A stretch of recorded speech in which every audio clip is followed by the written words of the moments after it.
जय श्री कृष्ण बधा विद्यार्थी मित्रों ने आपणे लाक्षणिक पुष्प में 4 पुष्पीय चक्रों में 2 पुष्पीय चक्रों छेल्ले जोया वज्रचक्र और दलचक्र। एमनी गोठवणी ने आधारे एटले के वज्रचक्र और दलचक्र ना घटक एकमों कई रीते गोठवायेला होय छे एना आधारे आपणे एक पॉइंट ए लीधो तो कलिकांतर विन्यास। ध्यान राखो, कलिका अवस्था दरमियान वज्रचक्र के दलचक्र ना घटक एकमोनी गोठवणीने कलिकांतर विन्यास बोले। अने आपणे एना तमारी टेक्स्ट प्रमाणे 4 प्रकार जोया था। एक एक्स्ट्रा पॉइंट होते कीधो तो क्विनकुंसियल जे आच्छादी कलिकांतर विन्यासनो एक प्रकार है। ध्यान राखो। हवे त्यार पछी आपणे लईए छीए लाक्षणिक पुष्पना लिंगी चक्रो। आपणे आम चर्चा करी दीधी छे कि भाई लिंगी चक्रों में पुकेसर और स्त्री केसर आ बेनो समावेश थाय अथवा एने आवश्यक पुष्पीय चक्रो होते कहेवाय। शुं काम भाई? तो कि लिंगी प्रजनन प्रक्रिया में सीधा भाग लेता हो कोण? तो कि पुकेसर और स्त्री केसर। माटे नीट में के बोर्ड में क्यारेक पूछाय कि भाई आवश्यक अथवा लिंगी पुष्पीय चक्रो जणावो तो कि पुकेसर और स्त्री केसर। सहायक पुष्पीय चक्रो जणावो तो कि वज्रचक्र और दलचक्र। एने सहायक शुं काम कहेवाय? तो कि लिंगी प्रजनन क्रिया में सीधा भाग न लीए तो कई रीते भाग लेता होय तो कि जो कलिका अवस्था दरमियान होय, कलिका अवस्था दरमियान वज्रपत्रो होय एटले के वज्रचक्र ए जे वज्रपत्रोनुं बनेલું होय ते आवश्यक अथवा लिंगी पुष्पीय चक्रोनुं रक्षण करे। पुकेसर छे, स्त्री केसर छे, एवी ज रीते दलपत्र पण रक्षण करे। कोनु? तो कि लिंगी चक्रोनुं एटले के पुकेसर अने स्त्री केसर प्लस दलचक्रो एटले के दलपत्रोना बनेला होय जे पराग नयन माटे कीटकोने आकर्षे होते। पण आ बे घटकोमांथी नरजन्यु के मादाजन्यु एमनुं सर्जन थतुं नथी। ध्यान राखजो। तो हवे लिंगी चक्रोमां कोनो कोनो समावेश थाय तो कि पुकेसर अने स्त्री केसर जे लाक्षणिक पुष्पना लिंगी चक्रो अथवा आवश्यक पुष्पीय चक्रो छे। एमां आपणे पहेला चर्चा करीए छीए पुकेसर चक्र। पुकेसर चक्र ध्यान राखजो। आ आखुं चक्र छे तो पुकेसर चक्र छे ए पुकेसरोनुं बनेલું होय। पुकेसरोनुं बनेલું। प्रत्येक पुकेसरनी रचना में 2 भाग होय। एक तंतु होय अथवा एना वृंत होते बोले तंतु अथवा वृंत अने एक कोथળી जेवो भाग होय जेने बोलाय परागाशय। आम होय।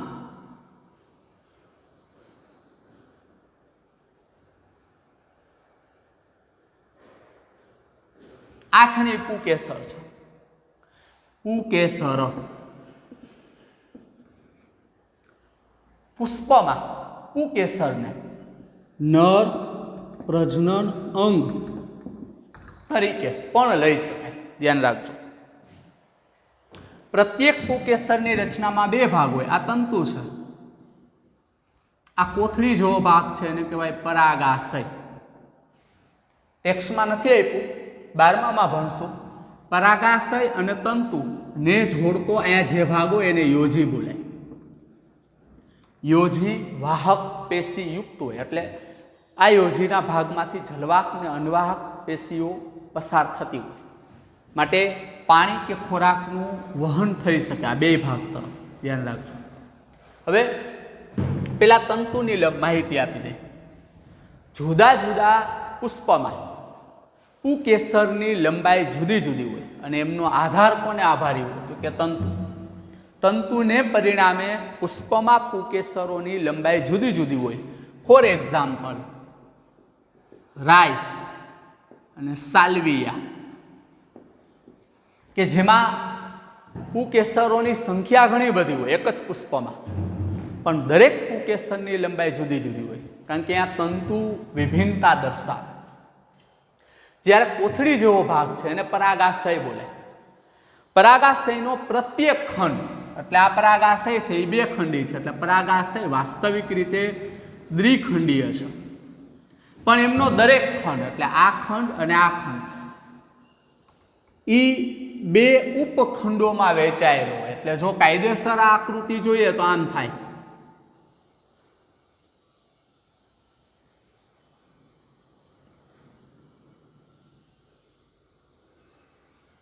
આમ થાય આ આકૃતિ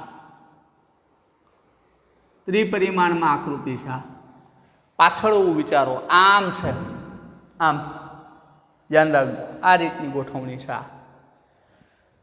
હવે કાયદેસર જુઓ તો આ બાજુના ખંડ થયા, આ બાજુના ખંડ થયા, તો દરેક ખંડ છે એમાં બે કોટર છે આ રહ્યા. ઓલી બાજુના ખંડમાં બે કોટર આ રહ્યા. આમ પરાગાશય દ્વિખંડીય છે અને એનો દરેક ખંડ બે કોટરો અથવા પરાગ કોથળી માં રૂપાંતરિત થાય.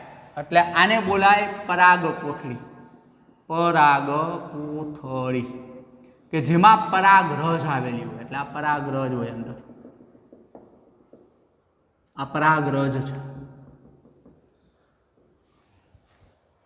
ધ્યાન રાખજો. આપો આપણે પુકેસરની માહિતી પૂરી. સામાન્ય પુકેસરની માહિતી, આ પુકેસર છે. પુષ્પમાં પુકેસરને નર પ્રજનન અંગ તરીકે પણ લઈ શકાય, કારણ કે આ પુકેસરમાંથી પરાગરજ ઉત્પન્ન થાય અને એ પરાગરજની અંદર નરજન્યુ એટલે કે પૂજન્યુ આવેલા હોય, જે પ્રજનનમાં એટલે કે ફલનમાં ભાગ લેતા હોય. એટલે આને સીધું ડાયરેક્ટ લિંગી ચક્ર અથવા સહાયક પુષ્પીય ચક્ર તરીકે આપણે નામ આપીએ છીએ. આપો પુકેસર ચક્ર પુકેસરોનું બનેલું હોય. પ્રત્યેક પુકેસર બે ભાગ ધરાવે. તંતુ અને કોથળી જેવો ભાગ પરાગાશય. તંતુની લંબાઈ પુષ્પમાં વિભિન્ન, તંતુની લંબાઈને પરિણામે પુષ્પમાં પુકેસરોની લંબાઈમાં પણ વિભિન્નતા જોવા મળે. ફોર એક્ઝામ્પલ રાયન સાલ્વિનિયા, કે જે પુષ્પમાં પુકેસરની લંબાઈમાં વિભિન્નતા જોવા મળે. પુષ્પમાં પુકેસરની લંબાઈમાં, હવે એ લંબાઈ એમના તંતુને આભારી. આ ઉપરાંત કોથળી જેવો ભાગ છે અને પરાગાશય કહેવાય. ખરેખર પરાગાશય દ્વિખંડીય છે, પણ એમનો દરેક ખંડ ફરી પાછો બે ઉપકોટરો કે પરાગ કોથળી જેવા ભાગોમાં વિભાજિત થાય. આમ પરાગાશયમાં પરાગ કોથળી કેટલી? તો કે 4. પરાગાશય કેવું? તો કે દ્વિખંડીય. ધ્યાન રાખજો. અને એ પરાગ કોથળીમાંથી પરાગરજ ઉત્પન્ન થાય અને એ પરાગરજની અંદર નરજન્યુ અથવા પૂજન્યુ આવેલા હોય, જે 12માં ભણશું. હવે આગળ ચર્ચા કરીએ આપણે કે ઘણીવાર પુકેસરો, આ પુકેસર એ જોડાયેલા હોય અન્ય ઘટક એકમો સાથે. જો પુકેસર દલપત્રો સાથે જોડાયેલું હોય તો એને બોલાય દલ લગ્ન પુકેસર. જો પુકેસર પરિપુષ્પ સાથે જોડાયેલું હોય તો એને બોલાય પરિલગ્ન પુકેસર. આ બે મુદ્દા યાદ રાખવાના છે, એક્સ્ટ્રા ધ્યાન રાખજો. દલલગ્ન પુકેસર એટલે તો કે પુકેસર એ દલપત્રો એટલે પાખડી, આ તંતુ છે, આ પાખડી છે, આમ જોડાયેલું. પરાગાશય ઉપરથી છૂટું હોય, આમ જોડાયેલું પાખડી. આ તો પરિલગ્ન એટલે તો કે પરિલગ્ન એટલે તમને ખબર હે, પરિપુષ્પ એટલે તમને ખબર હે, એવા પુષ્પ કે જેમાં વજ્રપત્ર અને દલપત્રના ઘટક એકમો સમાન હોય ત્યારે એને બોલાય પરિપુષ્પ. પરિપુષ્પમાં વજ્રપત્ર ઈન દલપત્ર ઈ. તો વજ્રપત્ર અને દલપત્ર એટલે હવે એને વજ્રપત્ર અને દલપત્ર ન બોલતા પરિપુષ્પના ઘટક એકમો એમ બોલાય. એટલે એમાં બધા આવી જાય, દલપત્ર આવી જાય ને વજ્રપત્રો આવી જાય. તો આ દલપત્ર આરામ પુકેસર જોડાયેલું કે વજ્રપત્ર આરામ પુકેસર જોડાયેલું હોય. પણ વજ્રપત્ર અને દલપત્રના ઘટક એકમો સરખા હોય એટલે એના પરિપુષ્પના ઘટક એકમો એમ બોલે. તો જો પુકેસર દલપત્ર સાથે જોડાયેલું હોય તો એને દલલગ્ન પુકેસર કહેવાય. ને એમનું એક્ઝામ્પલ છે રીંગણ પ્લસ ધતુરો. આપને ધતુરાના પુષ્પ સરળતાથી જોવા મળે. નેક્સ્ટ લેક્ચરમાં તમને ધતુરાનું પુષ્પ બતાવીશ અને એમાં ખરેખર પુકેસર આમ દલપત્રો આરે જોડાયેલા છે. હું જો પુકેસરને આમ ખેંચું ને તો દલપત્ર પણ ખેંચાય આવે. અહીંયા અત્યારે આપણી પાસે આ જાસૂદનું પુષ્પ છે. જાસૂદના પુષ્પમાં દલપત્રો આ રહ્યા, પણ અહીંયા તમે જોઈ શકો છો કે પુકેસર જે પીળા રંગના છે, પુકેસર જે પીળા રંગના છે આ, અને આ સ્ત્રી કેસર છે વચ્ચે છે. હવે અહીંયા પુકેસર એક પણ દલપત્રને સ્પર્શતા નથી. તમને ખબર પડી જાય અલગ જ છે. જ્યારે જાસૂદમાં શું હોય તો કે પુકેસર આ દલપત્રો આરે જોડાયેલા આની હારે, કે પરિપુષ્પ હોય તો અહીંયા પરિપુષ્પ પત્ર આરે જોડાયેલા હોય તો એને પરિલગ્ન પુકેસર કહેવાય ને. એમનું ઉદાહરણ છે લીલી. આ નીટના 2 પ્રશ્ન હતા, ખાસ ધ્યાન રાખજો કે ભાઈ ક્યારેક એવું બને કે પુકેસર દલપત્ર આરે જોડાયેલું હોય કે ઘણીવાર પરિપુષ્પ પત્ર અથવા પરિપુષ્પના ઘટક એકમો પણ સાથે જોડાયેલું, ત્યારે એમને અનુક્રમે દલલગ્ન પુકેસર અને પરિલગ્ન પુકેસર તરીકે ઓળખવામાં આવે. અને આ 2 એમના ઉદાહરણ છે. પુષ્પમાં પુકેસરોની સંખ્યા ઘણી બધી હોય. જો પુષ્પમાં એક પુકેસર હોય, ખાલી એક, તો કાંઈ પ્રશ્ન નથી. પણ ઘણા બધા પુકેસર હોય તો આવા સંજોગોમાં એ બધાય પુકેસર ક્યારેક એકબીજાથી છૂટા હોય અને કાંઈ એકબીજા હારે જોડાયેલા હોય. તો આવા સંજોગોમાં પુકેસરો, જેમ પુકેસર પુષ્પના અન્ય ઘટક એકમો સાથે જોડાતા હતા, તો એવી જ રીતે પુકેસરો એકબીજા સાથે જોડાયેલા હોય. પુકેસરો એકબીજા સાથે જોડાય. જો બધા પુકેસર જોડાય અને એક જ ભાગ બનાવે તો એને બોલાય એક. બધા પુકેસરો જોડાય અને 2 ભાગ રચે તો એને બોલાય દ્વિશાખી. અને એક કરતા વધારે શાખાઓ રચે, જૂથ રચે, તો એને બહુશાખી.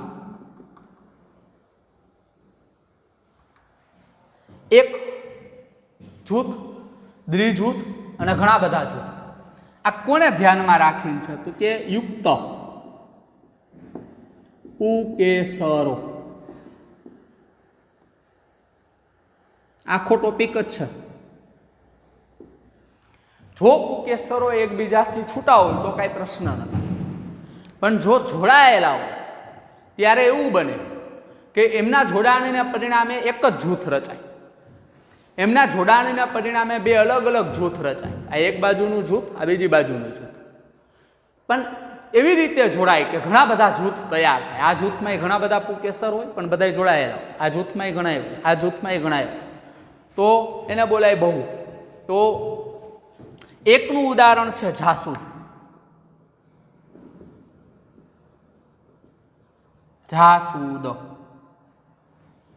દ્વિનું ઉદાહરણ છે વટાણા અને બહુનું ઉદાહરણ છે લીંબુ. બહુ જૂથ જાસૂદમાં સરળતાથી જોવા મળે છે. આર્ય ઇઝીલી તમને ખબર પડી જાય એવું છે કે ભાઈ આ પુકેસરો છે, જેટલા બધાય પીળા છે ને નીચે આ, અને બધાય જોડાયેલા છે એક દંડ ઉપર. ક્યાંય બીજા ભાગ પડતા નથી. આ એક જ ભાગ આમ પડે, એક જ. અને સાઈડમાંથી બધાય પુકેસર ઉત્પન્ન થયા છે. તો એક જૂથ, એક જૂથી. પણ એવી રીતે જોડાય. વચ્ચે સ્ત્રી કેસર છે, આ પુકેસર છે. ધ્યાન રાખજો, અહીંયા પુકેસર સ્ત્રી કેસર બધા અલગ અલગ છે. તમને દેખાય છે 1 2 3 4 5, પણ બધાય જોડાયેલા છે. અહીંયા સ્ત્રી કેસર હોતે. આ દલપત્રો છે, આ વજ્રપત્રો છે નીચે. જે વજ્રપત્ર અહીંયા 2 ચક્રમાં હોય, આ બહારનું ને એની અંદર. આ પુષ્પદંડ છે, નીચેનો ભાગ પુષ્પાસન કહેવાય. ધ્યાન રાખજો, જે ફૂલેલો ભાગ, આ ભાગ. હવે આપણે જે ચર્ચા કરવાની છે એ તમને સમજાઈ ગયું કે જાસૂદમાં બધા જ પુકેસરો એકબીજા સાથે આ તંતુની મદદથી આમ જોડાઈ ગયા હોય, માટે એક જ જૂથ બને. તો કેટલાક પુષ્પ એવા હોય વટાણા, કેટલીક વનસ્પતિ કે એમના પુષ્પમાં બધા જ પુકેસરો જોડાય પણ બે જૂથ રચ્યા, થોડા ઘણા અડધા પુકેસર આ જૂથ ઉપર ને અડધા અહીંયા. તો કેટલાક પુષ્પ એવો હોય કે એમાં ઘણા બધા જૂથો રચાયા, અમુક પુકેસર અહીંયા, અમુક પુકેસર અહીંયા, અમુક પુકેસર અહીંયા, અને આ એમના ઉદાહરણ છે. ઘણીવાર એવું બને કે પુષ્પના પુકેસર માંથી નર જન્યુ એટલે કે પરાગરજ ઉત્પન્ન જ ન થાય અહીંથી, તો એવા પુકેસરને બોલાય વંધ્ય પુકેસર.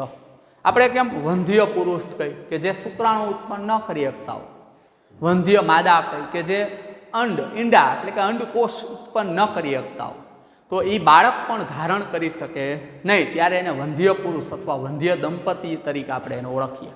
તો સેમ આવું કે ઘણીવાર પુકેસરમાંથી નરજન્યુ કે પુકેસરમાંથી પરાગરજ ન હોય તો નરજન્યુની વાત જ નથી, કારણ કે પરાગરજમાંથી જ નરજન્યુનું સર્જન થાય. તો ઘણીવાર પરાગરજ ઉત્પન્ન જ ન થાય પુકેસરના પરાગાશયમાંથી, ત્યારે એવા પુકેસર હોય એને વંધ્ય પુકેસર તરીકે ઓળખવામાં આવે.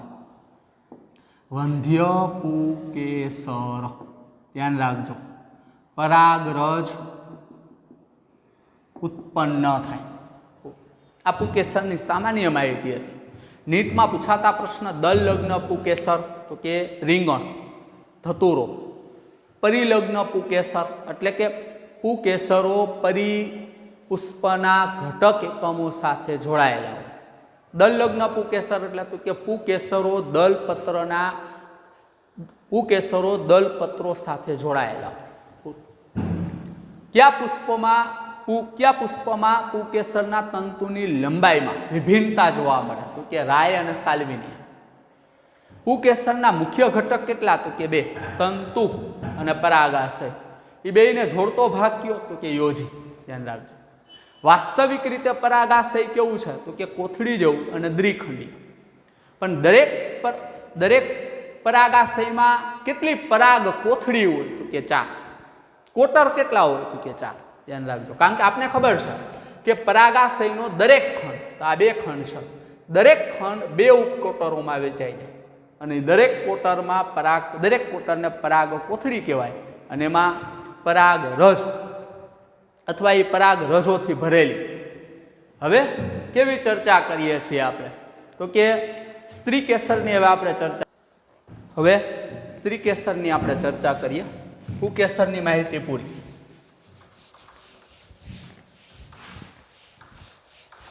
MCQની જે ચર્ચા હતી એ થઈ ગઈ. હવે લાક્ષણિક પુષ્પમાં સ્ત્રી કેસર ચક્ર તો સેમ ઓની જેમ જ તે સ્ત્રી કેસરોનું બનેલું હોય.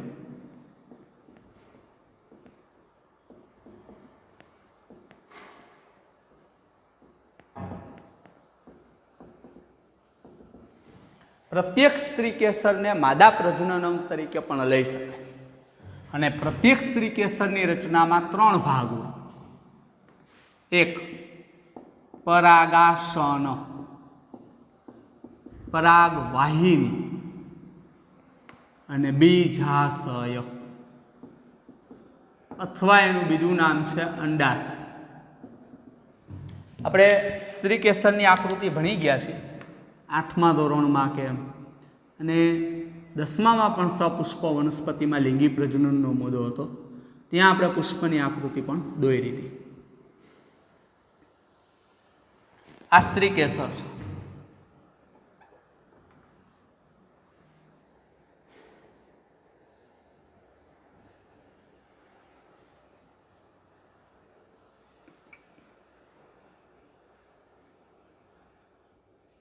આ સ્ત્રી કેસર તમે જોઈ શકો છો કે સ્ત્રી કેસરનો તલસ્થ એટલે નીચેનો ફૂલેલો ભાગ આ રહ્યો, જેને બોલાય બીજાશય અથવા અંડક, જેને બોલાય બીજાશય.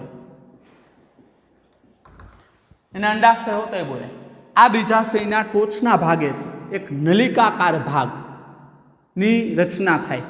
એ નલિકાકાર ભાગને બોલાય પરાગવાહિની. પરાગવાહિનીની ટોચના પહોળા અથવા ખીટી જેવા ભાગને, ખીટી એટલે અંકુશ જેવી સંરચનાને બોલાય પરાગાસન. આમ પરાગવાહિની એ પરાગાસન અને બીજાશય એને જોડે. આ સ્ત્રીકેસર છે. આને માદા પ્રજનન અંક તરીકે હોતે લઈ શકાય, ધ્યાન રાખજો. બીજાશય હોય એ બીજાશયની અંદરની દિવાલ હોય, એના ઉપર જરાયું હોય અને એ જરાયું ઉપર અંડક આવેલા હોય. આ અંડક છે, અંડક અથવા એને બીજાંડ હોતે બોલાય. બીજાશયમાં એક જ અંડક હોય, ઘણા બધા અંડક હોય. હવે હાવ સાદી ભાષામાં કહો, અંડક એટલે બીજ, બીજાશય એટલે ફળ. યાદ રાખી લ્યો અત્યારથી જ કે ફલનની પ્રક્રિયા, ફલન થાય, ફલનને પરિણામે આ જે બીજાશય હોય એ ફળમાં ફેરવાઈ જાય. ફલનને પરિણામે, ફલન ને પરિણામે આ ફળમાં ફેરવાઈ જાય અને અંડક હોય એ બીજમાં ફેરવાઈ જાય. તો બીજ કેમાં હોય તો કે ફળમાં હોય. તો ફળમાં કા એક બીજ હોય અને કા અનેક બીજ હોય. તો સેમ અંડક કેમાં હોય તો કે બીજાશયમાં. તો બીજાશયમાં કા એક અંડક હોય ને કા અનેક હોય. હવે સાવ સાદામાં સાદું ઉદાહરણ દઉં, કેરી, ઘઉં, કે જેમાં અંડકની સંખ્યા એક હોય. કેરીમાં ગોઠલું એક જ હોય, ગોઠલું એટલે બીજ. ઓર્કિડ્સ, પપૈયા, આપણે ઓર્કિડ્સ નથી જોયું પણ પપૈયા તો જોયા છે. તો પપૈયા એટલે એ ફળ છે. આડો કાપ મૂકો એટલે એમાં અંદર નકરા બધા તમને બીજ, બીજ એટલે અંડક જોવા મળે. એટલે કે બીજાશયમાં અંડકની સંખ્યા એક અથવા એકથી વધારે હોય. પણ એ બીજાશયની અંદર જે બીજ કે અંડકો જ્યાં ગોઠવાયેલા હોય એ ભાગને જરાયું બોલાય. ધ્યાન રાખજો. આપણે પપૈયા હોય, પપૈયા, તો પપૈયાના ફાડા કરો પછી અંદર જે ક્ષારી જેવો ભાગ હોય સફેદ, એ સફેદ જે ભાગ છે એની ઉપર એ બીજ હશે. તમે એ સફેદ ભાગને ઉખાડી લ્યો તો બીજે નીકળી જાય. સફરજન હોય, સફરજનના ફાડા કરો, સફરજન કે નાશપતી, તો એમાં બીજની ફળની અંદર એક લીસો ભાગ હોય અક્ષ ઉપર, અને એ લીસા ભાગમાં બીજ ગોઠવાયેલું હોય. તો એ લીસો જે ભાગ છે ને એને બોલાય જરાયું. માટે બીજાશયની અંદરની સપાટી ઉપર જરાયું હોય અને એ જરાયું ઉપરથી એક અથવા એકથી વધારે અંડકો ઉદ્ભવે. હાવ સાદી માહિતી આપી મેં. પ્રત્યેક સ્ત્રીકેસર લાક્ષણિક પુષ્પમાં તે સૌથી અંદરની બાજુએ આવેલું પુષ્પીય ચક્ર છે. સ્ત્રીકેસર ચક્ર સ્ત્રીકેસરોનું બનેલું હોય. પ્રત્યેક સ્ત્રીકેસરને 3 ભાગમાં વહેંચી શકાય: પરાગાસન, પરાગવાહિની અને બીજાશય. નીટમાં પૂછાય ખીટી જેવો ભાગ તો કે પરાગાસન. પરાગ રજ ગ્રહણ કરતો ભાગ તો કે પરાગાસન. પરાગ વત્તા આસન. પરાગ નયનની ક્રિયાને પરિણામે જે પરાગરજ હોય એ અહીંયા આવે, માટે પરાગરજ નું સ્થાપન અહીં થાય. ખાસ ધ્યાન રાખજો. બીજાશય કોથળી જેવો ભાગ છે અને જ્યાં અંડક હોય અને એ અંડકની અંદર માદા જન્યુજનક હોય, એટલે કે અંડકોષ. જેમ નરજન્યુ ક્યાં હતા તો કે પરાગરજની અંદર. તો માદા જન્યુ ક્યાં છે તો કે બીજાશયના અંડક. આ અંડકમાં છે. આ અંડક શું ધરાવે તો કે માદા જન્યુ ધરાવે. આ બધી 12માની માહિતી છે, ટેક્સ્ટ કરતાં વધારે, માટે અત્યારે જ વ્યવસ્થિત રીતે સમજી લેજો. અને પરાગવાહિની એ નલિકાકાર ભાગ છે, તમને દેખાય જ છે, એ નળી જેવો ભાગ છે. અને જે પરાગાસન અને બીજાશય એ બેયને જોડે. હવે ખાસ એક MCQનો મુદ્દો છે કે પુષ્પમાં સ્ત્રીકેસરની સંખ્યા એકેય હોય અને એક કરતાં વધારે. જો એક જ સ્ત્રીકેસર હોય તો એવા પુષ્પને બોલાય એક સ્ત્રીકેસરી પુષ્પ. એક કરતાં વધારે હોય તો બહુસ્ત્રીકેસરી પુષ્પ. હવે બહુસ્ત્રીકેસરી પુષ્પમાં કા બધાય સ્ત્રીકેસર એકબીજા જોડાયેલા તો કાંઈ પ્રશ્ન નથી, અને કા મુક્ત હોય, છૂટા હોય, તો એને ધ્યાનમાં રાખીને અહીંયા જ ધ્યાન રાખજો.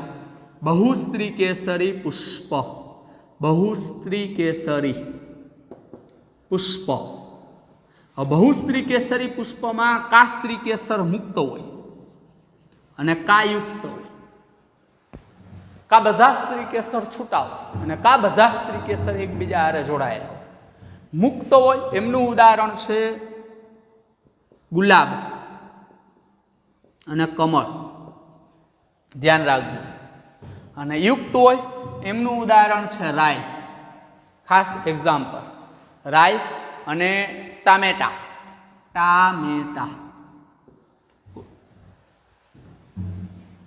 ગુલાબ ચાચા નહેરુને વાલું હતું અને કમળ જે આપણું રાષ્ટ્રીય પુષ્પ છે, જેમાં બધાય પુકેસરોની સંખ્યા ઘણી બધી છે, એટલે એવા પુષ્પોને બોલાય બહુસ્ત્રી કેસરી પુષ્પ. એક હોય તો એક સ્ત્રી કેસરી પુષ્પ. હવે અહીંયા બધા સ્ત્રી કેસર એકબીજાથી છૂટા હોય, તો અહીંયા બધા સ્ત્રી કેસરો એકબીજા હારે જોડાયેલા હોય. હવે સ્ત્રી કેસરને ધ્યાનમાં રાખીને આપણે એક પોઈન્ટની ચર્ચા કરીએ છીએ. આપણે શું ચર્ચા કરી કે ભાઈ પુષ્પમાં સાંભળો, આપણે કેવી ચર્ચા કરી કે પુષ્પમાં સ્ત્રી કેસર એટલે બીજાશયમાં. હવે બીજાશયની વાત કરીએ કે સ્ત્રી કેસરમાં ફૂલેલો કોથળી જેવો ભાગ એટલે બીજાશય, તલસ્થ ફૂલેલો કોથળી જેવો ભાગ એટલે બીજાશય. આ બીજાશયની અંદરની સપાટી ઉપર શું હોય તો કે જરાયુ. જરાયુ ઉપર શું આવેલા હોય તો કે અંડક અથવા બીજાંડક. તો એ જરાયુ ઉપર અંડકોની ગોઠવણી જરાયુ વિન્યાસ કહેવાય. ધ્યાન રાખજો, માટે હાવ ઇઝીલી વ્યાખ્યા. જરાયુ વિન્યાસ એટલે શું તો કે બીજાશયમાં જરાયુ ઉપર અંડકોની ગોઠવણીને જરાયુ વિન્યાસ કહેવાય. જેવા જરાયુની જેવી રચના એવી અંડકોની રચના. બીજાશયના પટ પર શું હોય તો કે જરાયુ હોય, અને એ જરાયુ ઉપર શું હોય તો કે અંડક હોય. તો એક સરસ ઉદાહરણ તમને સમજાવી દઉં. આ ટમેટું છે, ટમેટું. હવે આ ટમેટાના આપણે બે ફાડા કરીએ છીએ અત્યારે. જોજો, આ ફળ છે. આ બીજાશય એ ફલનને પરિણામે આ ફળમાં ફેરવાનું છે. ઘણીવાર મોટે ભાગે ફલનની પ્રક્રિયાને પરિણામે વજ્રપત્ર, દલપત્ર અને પુકેસર ખરી જાય. માત્ર સ્ત્રી કેસર જ પુષ્પ સાથે સંલગ્ન રહે, જોડાયેલું રહે. પણ કેટલાક ફળ એવા હોય કે જ્યાં વજ્રપત્ર છૂટું ન પડે, જોડાયેલું રહે. ટમેટામાં અહીંયા વજ્રપત્ર હોય, આપણે નવા ટમેટા લઈ ત્યારે ડીટીયા અને વજ્રપત્ર હોય અહીંયા જોવા મળે. તમે 12માં ભણશો. હવે અહીંયા અત્યારે ચર્ચા કરીએ, આપણે બે ફાડા કરીએ છીએ. હવે બે ફાડા કર્યા પછી હવે તમને જે અંદર સફેદ ભાગ જોવા મળે છે ટમેટામાં, જે આ સફેદ ભાગ છે, સફેદ આ સાઈડ, એક આ સાઈડ છે, એક આ સાઈડ છે, એક આ સાઈડ છે ને એક આ સાઈડ છે, એને જરાયુ બોલાય. અને એ જરાયુ ઉપર તમને અહીંયા ટોચ ઉપર બીજ જોવા મળે છે. આ બીજ તમને અહીંયા જોવા મળે છે.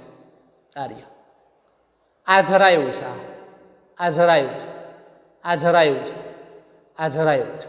ધ્યાન રાખજો. તો આ બીજાશય છે. એ બીજાશયમાં અંદર શું હોય, સપાટી પર જરાયુ. એ જરાયુ ઉપર કોણ હોય તો કે બીજ. આ ખાડા આર્યા, અહીંયા બીજ છે એટલે જરાયુ ઉપર છે. જો આ જોઈ શકાય ઇઝીલી. આની આરે જોઈન્ટ છે, સંલગ્ન છે. હવે સમજીએ આખું આ આગળ પોઈન્ટ. આપણે કોને જરાયુ વિન્યાસ કહેવાય એ આપણે સમજાય કે ભાઈ બીજાશયમાં જરાયુ ઉપર અંડકોની ગોઠવણીને જરાયુ વિન્યાસ કહેવાય. આ જરાયુ વિન્યાસના 5 પ્રકાર છે. એક છે ધારાવર્તી, અક્ષવર્તી, ચર્મવર્તી, મુક્ત કેન્દ્રસ્થ અને તલસ્થ. એની ગોઠવણીના આધારે નામ આપ્યા છે. પેલું ધારાવર્તી. ફોર એક્ઝામ્પલ છે ધારાવર્તીના વાલ અને વટાણા. વાલ અને વટાણા. હવે એમાં સિંગ હોય વાલ અને વટાણા. તો વાલ અને વટાણાની સિંગ હોય, એ સિંગ પિતૃ છોડ સાથે જ્યારે જોડાયેલી હોય આમ, ત્યારે આ એની પૃષ્ઠ સપાટી અને આ એની વક્ષ સપાટી. ધ્યાન રાખજો, આમ સિંગ છે તો સિંગની વક્ષ સેવની, સેવની એટલે અહીંથી આ થાય, સેવની એટલે સિંગ હોય એ પરિપક્વ થાય ત્યારે જે જગ્યાએથી ફાટે એને એની સેવની બોલે. કપાસ હોય, કપાસ તો કપાસનું ફળ ફાટે આમ તો ઘણી આમ ઊભી તિરાડો, તિરાડ સેવની, ધ્યાન રાખજો. આંકડો હોય, આંકડો, આંકડો આમ ફાટે, ફળ ફાટે પરિપક્વતા, તો એક જ ખાંચ હોય, તિરાડ હોય, સેવની, એક જ સેવની હોય. તો વાલીની સિંગ હોય ને એમાં બે સેવની, એક ઉપર હોય અને એક નીચે હોય. પણ નીચેની જે સેવની છે ને એને વક્ષ બોલાય અને ઉપરની હોય ને એને પૃષ્ઠ બોલાય. વિજ્ઞાનમાં, બાયોલોજીમાં પૃષ્ઠ, વક્ષ, પાર્શ્વ, અગ્ર, આગળ આવા શબ્દોનો આપણે ઉપયોગ કરવાનો રહેશે હ્યુમન બોડીમાં, ખાસ પ્રાણીઓમાં. પ્રાણી બાહ્યકાર વિદ્યા ભણશું ત્યારે. પૃષ્ઠ સપાટી એટલે તો કે કોઈ સંરચના હોય, કોઈ સજીવ હોય, એનો જે ભાગ આકાશ તરફ રહીએ ને એને પૃષ્ઠ સપાટી કહેવાય. આપણે ચોપગા પ્રાણીમાં આવી તો આ પૃષ્ઠ સપાટી થાય, આ વક્ષ થાય. જે ભાગ જમીન તરફ રહીએ ને એને વક્ષ બોલે. અગ્ર એટલે તો કે આગળનો છે, પશ્વ એટલે તો કે પગ એ પાછળ છે એટલે પશ્વ, અગ્ર પશ્વ, પૃષ્ઠ વક્ષ. પાર્શ્વ એટલે આ સાઈડ, અને પાર્શ્વ બોલે. આ બધું પાર્શ્વ, ધ્યાન રાખજો. તો હવે તમને ખબર પડી જવી જોઈએ કે ભાઈ ધારાવર્તી જરાયુ વિન્યાસમાં વક્ષ સેવની, વાલ વટાણામાં વક્ષ સેવની પર શું હોય તો કે જરાયુ હોય અને એ જરાયુ ઉપર હરોળમાં અંડકો હોય. આ શું છે તો કે જરાયુ છે અને એ જરાયુ ઉપર શું છે તો કે હરોળમાં અંડક ગોઠવાયેલા છે. આ સેવની એટલા ઉપર છે, આ પૃષ્ઠ છે, આ વક્ષ છે, માટે વક્ષ સેવની. આ જરાયુ છે, આ વક્ષ સેવની, વક્ષ ખાચ. હવે તમને સમજાઈ જવું જોઈએ. તમામ સિંબીકુડીની વનસ્પતિમાં બે સેવની હોય, બે ખાચ હોય. એમાં વક્ષ સેવની ઉપર જરાયુ હોય અને એ જરાયુ ઉપર હરોળમાં અંડકો ગોઠવાયેલા હોય એટલે નામ આપ્યું ધારાવર્તી. ધાર પર, કઈ ધાર તો કે વક્ષ બાજુની ધાર પર. હવે અક્ષવર્તી, અક્ષવર્તી જરાયુ વિન્યાસમાં શું થાય તો કે અક્ષવર્તી જરાયુ વિન્યાસમાં જે અંડકો હોય એ અક્ષ પર ગોઠવાયેલા હોય. તો જે ફળ હોય ને ફળ, એ ફળમાં મધ્યમાં એક અક્ષ હોય અને એ અક્ષ પરથી જરાયુ ઉદ્ભવે. સાંભળજો, એ અક્ષ પરથી જરાયુ ઉદ્ભવે અને એ જરાયુ ઉપર અંડકો ગોઠવાયેલા હોય માટે એનું નામ આપ્યું અક્ષવર્તી. પણ અહીંયા અક્ષ છે ને, અક્ષ એ બીજાશયની દિવાલ આરે જોડાયેલું હોય. યારે આ અક્ષ છે, આ અક્ષનો ભાગ છે. અહીંયા સમજાઈ જાય એટલે આપણે થોડુંક લઈએ છીએ. આ અક્ષ છે. હવે એ અક્ષ બીજાશયની દિવાલ એટલે આ બીજાશયની દિવાલ, દિવાલ સાથે જોડાયેલી છે. એટલે જેને પરિણામે આ બીજાશય હોય એ કોટરોમાં વેચાઈ જાય. કેટલા કોટર છે તો કે 3. આને કોટર બોલે.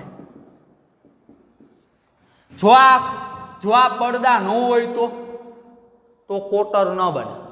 તો સેમ એવું આર્યું મુક્ત કેન્દ્ર. અહીંયા આ અક્ષ છે, અક્ષ પરથી જ આ બીજાંડો ઉદ્ભવે છે. આ બધા બીજાંડો છે. આ અક્ષ છે.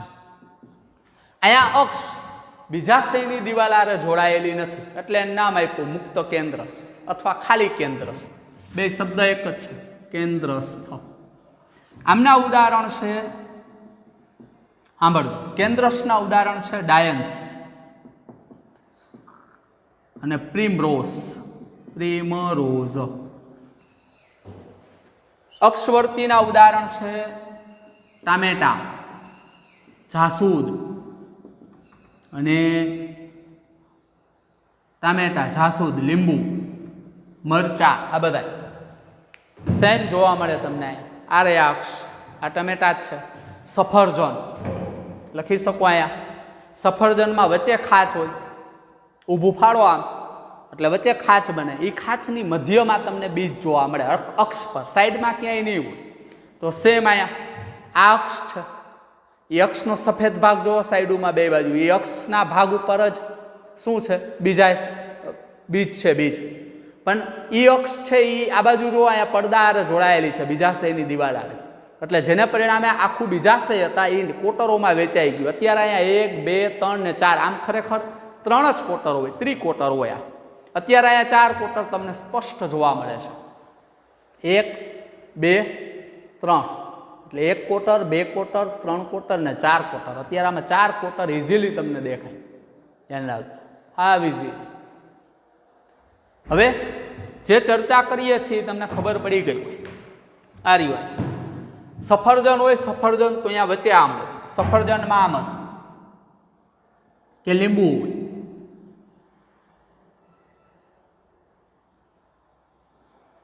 આમ જોવા મળે અને તમને અહીંયા બીજાંડ જોવા મળે. અહીંયા તો આ અક્ષ થઈ, આ અક્ષ એ અક્ષ પર જરાયું હોય ને એ જરાયું ઉપર બીજાંડ ગોઠવાયેલા હોય. પણ અહીંયા આ અક્ષ બીજાશયની દિવાલ હારે જોડાયેલી હોય, એટલે જેને પરિણામે આખું બીજાશય 2 કોટરોમાં વેચાઈ જાય. અહીંયા 3 કોટરોમાં વેચાય. માટે અહીંયા બીજાશયમાં કોટરોની સંખ્યા જોવા મળે અક્ષવર્તી જરાયુ વિન્યાસ. હવે તમને કહી દઉં, અત્યારે જ નોંધ આપી દઉં છું કે એમનો આધાર સ્ત્રી કેસરની સંખ્યા ઉપર. ખાસ કરીને યાદ રાખો, જ્યારે પુષ્પમાં સ્ત્રી કેસરની સંખ્યા 1 કરતાં વધારે હોય અને જો બધા સ્ત્રી કેસર જોડાયેલા હોય ત્યારે આવા સંજોગોમાં બીજાશય હોય એક, પણ એ બીજાશય કોટરોમાં વેચાઈ જાય. હવે એ કોટરોની સંખ્યા સ્ત્રી કેસરની સંખ્યા પર આધારિત હોય. જો સ્ત્રી કેસરમાં 2 જો યુક્ત સ્ત્રી કેસરી પુષ્પમાં 2 સ્ત્રી કેસર હોય તો એમના બીજાશયમાં 2 કોટર હશે. યુક્ત સ્ત્રી કેસરી પુષ્પમાં 3 સ્ત્રી કેસર છે તો એમના બીજાશયમાં 3 કોટર હશે, પણ બીજાશય એક જ હશે. પણ જો બધા સ્ત્રી કેસર એકબીજાથી છૂટા હોય તો દરેક સ્ત્રી કેસરને પોતાનું અલગ બીજાશય જોવા મળે. ધ્યાન રાખજો, આ ક્યાંય આવશે નહીં. હવે અત્યારે માહિતીમાં આપણે એક્સ્ટ્રા માહિતીની ચર્ચા કરીએ છીએ. સ્ત્રી કેસર અહીંયા યાદ રાખી લ્યો, આ જગ્યાએ હમણાં આપણે ચર્ચા કરશું ફરી પાછું, અથવા અત્યારે અહીંયા ચર્ચા કરી દઈએ આપણે કે આપણે અહીંયા ચર્ચા કરી હતી કે જો સ્ત્રી કેસર મુક્ત હોય તો જ્યારે મુક્ત હોય સ્ત્રી કેસર બધા એકબીજાથી છૂટા હોય ત્યારે દરેક સ્ત્રી કેસર સ્વતંત્ર બીજાશય ધરાવે, બીજાશય ધરાવે.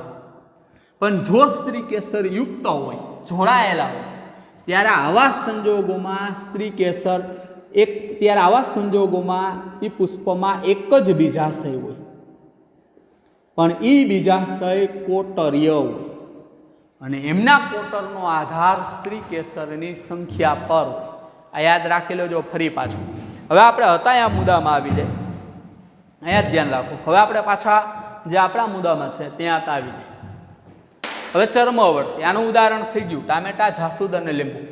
કહી દેવાનું કે અહીંયા જરાયુ વિન્યાસ અક્ષ પર હોય, એટલે કે અક્ષ પરથી બીજાંડો ઉદ્ભવે અને અક્ષ એ બીજાશયની દિવાલ સાથે જોડાયેલી હોય, જેને પરિણામે બીજાશય કોટરોમાં વેચાય. અહીંયા કહી દો મુક્ત કેન્દ્રસ્થ.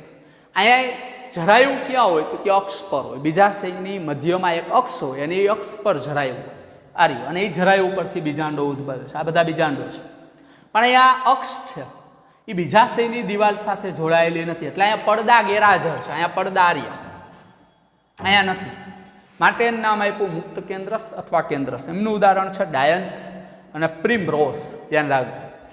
ચર્મવર્તી, અહીંયા શું થાય તો કે બીજાંડ હોય એ બીજાશયની અંદરની દિવાલ અથવા પરિધવર્તી દિવાલના ભાગે સર્જાય.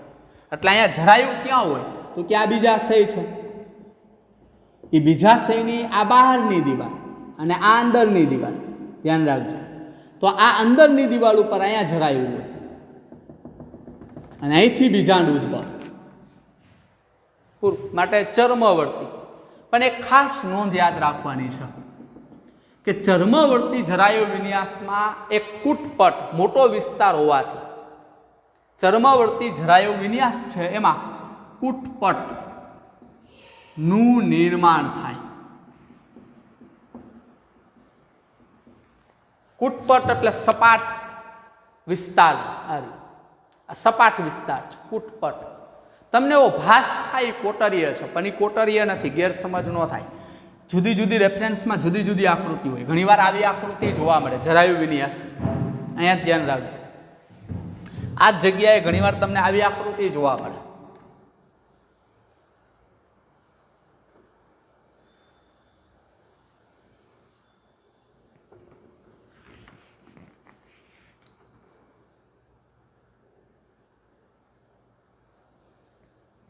આ આકૃતિ છે, સેમ ઈ જ છે, આ જ આકૃતિ સેમ. હવે અહીંયા જરાય આ બીજા શયની દિવાલ સારે,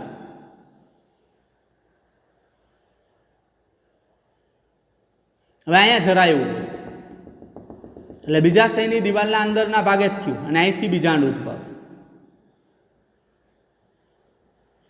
હવે ત્યાર ચર્મવર્તી જરાયુ વિન્યાસમાં કુટપટનું નિર્માણ થાય. કુટપટ આખો ભાગ છે, એક સપાટ પ્રદેશનું નિર્માણ થાય એટલે કુટપટ. આર્ય એ કુટપટ અહીંયા આર્ય. હવે આપને એમ થાય કોટર છે, પણ ખરેખર કોટર નથી. આર્ય બધા એકબીજા કનેક્ટેડ છે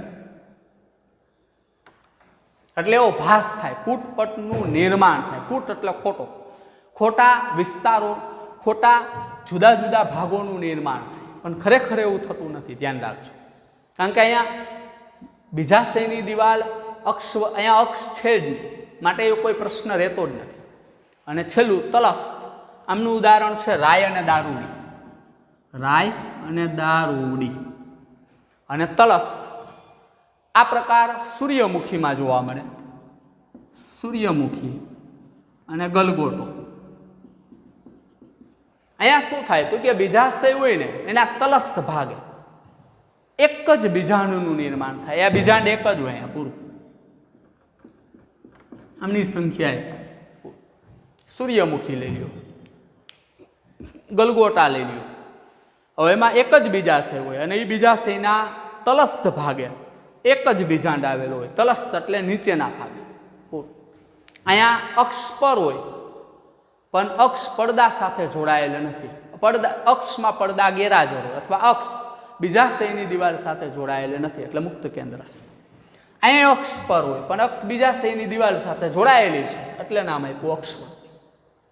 અહીંયા બીજાશયની અંદરની દિવાલમાં, એટલે જેને પરિણામે અંદરના વિસ્તારમાં મોટા પટનું નિર્માણ થાય. પણ એ ખરેખર તમને ગેરસમજ ન થાય. અહીંયા પટ ન હોય, ખાલી ન હોય, અહીંયા ભરેલો જ, પણ તમને એવો ભાસ થાય અત્યારે આકૃતિ ઉપરથી કે ખાલી વિસ્તાર છે. ધ્યાન રાખજો, કુટપટનું નિર્માણ થાય. પણ એવું કુટ એટલે ખોટું, પટ એટલે વિસ્તાર, ખોટા વિસ્તારનું નિર્માણ થાય, પણ એવું ખરેખર હોતું નથી. અને લાસ્ટ ધાર પર એટલે નામ આપ્યું ધારાવર્તી. અક્ષ પર એટલે નામ આપ્યું અક્ષવર્તી. અક્ષ પર પણ અક્ષ પડદા અક્ષ બીજાશયની દિવાલ સાથે નથી જોડાયેલી, એટલે અક્ષ સ્વતંત્ર છે, એટલે મુક્ત કેન્દ્રસ્થ. બીજાશયના તલ ભાગે એટલે તલસ્થ, અને ચર્મવર્તી એટલે બીજાશયની અંદરની દિવાલમાં પરિધવર્તી ભાગે એટલે સાઈડમાં. પરિધવર્તી એટલે અંદરના દિવાલમાં પણ સાઈડમાં. પૂરું. આ જરાયુ વિન્યાસ. નીટમાં આકૃતિ પૂછાય દોરેલી, આકૃતિ ઉપરથી નક્કી કરવાનું કે કયા પ્રકારનો જરાયુ વિન્યાસ છે. નીટમાં આમાંય પૂછાય કે કયા પ્રકારના જરાયુ વિન્યાસમાં બીજાશય કોટરીય હોય, તો એક જ આવે અક્ષવર્તી. ટમેટાનું આડું ફાડું કરો, લીંબુનું આડું ફાડું કરો, સફરજનનો ઊભો કાપવું કોઈ કે મરચાને આડું કાપો, તમને આવું દેખાશે, કોટર આવા દેખાશે. અને એ કોટર ઉપર જ, એ કોટરની કિનારી ઉપર જ તમને જરાયુ જોવા મળશે, બીજે ક્યાંય નહીં જોવા મળે. સફેદ લીટી હશે એને જરાયુ કહેવાય, અને એ લીટી ઉપર તમને બીજ જોવા મળશે, બીજે ક્યાંય નહીં જોવા મળે. પછી એટલે અક્ષવર્તી જરાયુ વિન્યાસમાં જ બીજાશય કોટરીય હોય. કયા પ્રકારના જરાયુ વિન્યાસમાં કુટપટનું નિર્માણ થાય, તો કે ચર્મવર્તી. કારણ કે એમાં બીજાશય ક્યાં હોય, તો કે જરાયુ ક્યાં હોય, તો કે બીજાશયની દિવાલની અંદર પરિધ ભાગમાં, એટલે અંદરનો વિસ્તાર ખાલી થઈ જાય.